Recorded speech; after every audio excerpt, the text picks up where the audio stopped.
Surprise मेरो बहिनीले कस्तो ड्युटी जाँदैछु भन्दै थियो भरे अनि अस्ति सल्लाह गरेको थियौँ कति हतारमा दिन भएको थियो? यसपालि भयो भन्नु न तर 28 सरप्राइज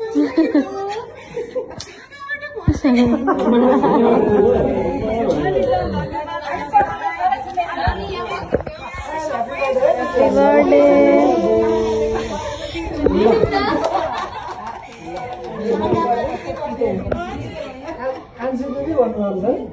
म कान्छी दिदी त्यो कान्छी कि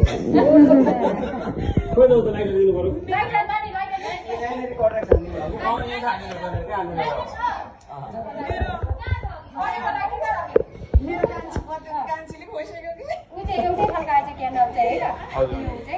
बर्थडे भएको छ ठुलो कान्छी माइली कान्छी पहिला मै कान्छी नि अनि पछि कान्छी जन्मेपछि कान्छी